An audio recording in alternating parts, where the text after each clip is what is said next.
Hello friends, this is Vansh and you are watching my YouTube channel. Friends, today I am going to share with you what is the selection procedure for becoming an SSC stenographer grade C or D. I am making this video because although it is a very basic thing to know, many people don't know it and that's why they suffer in the examination. This video is going to be in Hindi, but you can find the details in English in the description section. Second time I have done that, sorry. सो चलिए देखते हैं selection procedure SSC stenographer grade C and D का क्या है। आप सबको पता है दो एग्जाम्स होते हैं। पहला होता है रिटन टेस्ट का और दूसरा होता है skill test stenography test. Written exam है 200 मार्क्स का, 200 मार्क्स का, जिसमें 100 मार्क्स का यानी 50% वेटेज है इंग्लिश सेक्शन का, 50 मार्क्स यानी कि 25% है जीके का और 50 मार्क्स रीजनिंग का, दैट इज अगेन 25%। तो 200 मार्क्स का ये पेपर है और जो इसमें क्वालिफाई होता है मतलब मेरिट में आता है वो स्टेनोग्राफी का एग्ज़ाम दे सकता है। और स्टेनोग्राफी की एग्ज़ाम को स्किल टेस्ट को क्लियर करने का criteria for general candidates grade C के लिए है कि आपकी मिस्टेक्स 5% से कम होनी चाहिए और 7% से कम होनी चाहिए अगर आप किसी भी रिजर्व्ड कैटेगरी में आते हैं।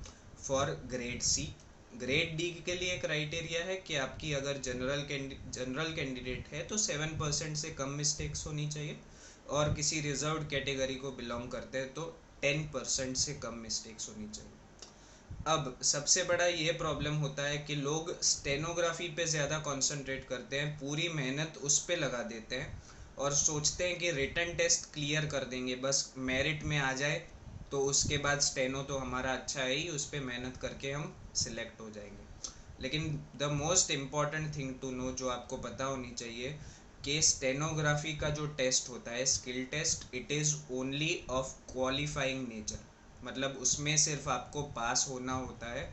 आपके परसेंटेज जो मिस्टेक्स है वो जो मैंने क्राइटेरिया बताया उससे कम होने चाहिए। आपका सिलेक्शन होता है आपके रिटन टेस्ट के मार्क्स पर। अगर से फॉर एग्जांपल मेरिट 125 है कि ग्रेड डी की एग्ज़ाम देने के लिए आपके 125 मार्क्स होने चाहिए मिनिमम, तो अगर आप 125 126 स्कोर किया और आपने सोचा कि अब तो स्टेनोग्राफी का टेस्ट पास करके हो जाएगा सिलेक्शन, तो नहीं, ऐसा नहीं है। डिपेंड्स आपके जो मेरिट में अगर 125 पे अटका है मेरिट, दैट मीन्स ऑफकोर्स 125 वाला सिलेक्ट नहीं होगा। आपके मार्क्स उससे जो मेरिट जिस पॉइंट पे जिस स्कोर पे अटका है उससे ज़्यादा होना चाहिए। से फॉर एग्जांपल आप और मैं और आप हम दोनों कैंडिडेट्स हैं और मेरे मार्क्स है 150 और मेरे सिलेक्शन हो गया हम दोनों का 130 पे अटका था मेरिट, मेरे मार्क्स है 150 और आपके मार्क्स है 160। अब रिटन टेस्ट में आपके ज़्यादा मार्क्स है, मेरे कम मार्क्स है। अगर जाके अब स्किल टेस्ट में मेरी मिस्टेक्स है सिर्फ 1% लेकिन आपकी मिस्टेक्स है 6%, लेकिन it is below the qualifying criteria for grade D, क्योंकि 7% मिस्टेक्स तक अलाउड है ग्रेड डी में अगर आप एक रिजर्व कैटेगरी को बिलोंग करते हैं। चलिए सपोज हम दोनों रिजर्व कैटेगरी को बिलोंग करते हैं किसी भी, तो आपको सिलेक्शन हो जाएगा भले ही आपके मिस्टेक्स मेरे से ज़्यादा है क्योंकि आपके रिटन टेस्ट में ज़्यादा मार्क्स थे। Are you getting the point? आपके 160 मार्क्स थे, मेरे 150 मार्क्स थे। अब मेरा मेरा जो स्किल टेस्ट है वो मेरा आपसे अच्छा हुआ है, मेरे सिर्फ 1% मिस्टेक्स आए, आपके 6% मिस्टेक्स आए, फिर भी आपका selection would be before me. Merit में आपका नंबर पहले आएगा बिकॉज आपके रिटन टेस्ट में ज़्यादा मार्क्स है। तो फ्रेंड्स ये गलती मत कीजिए, रिटन टेस्ट को इग्नोर मत कीजिए।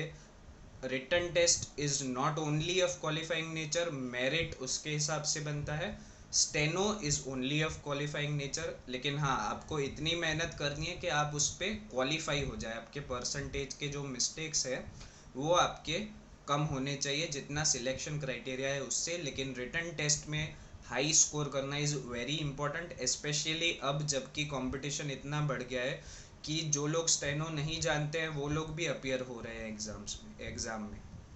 तो प्लीज़ मेक श्योर कि आप रिटन एग्ज़ाम पे उतना ही कंसंट्रेट करें जितना आप अपने स्टेनोग्राफी पे करते हैं, क्योंकि आपका सिलेक्शन उसके ऊपर डिपेंड करेगा।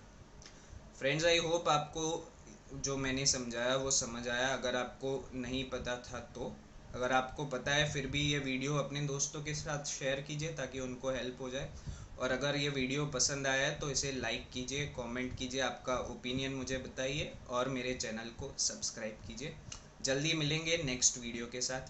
Thank you, bye.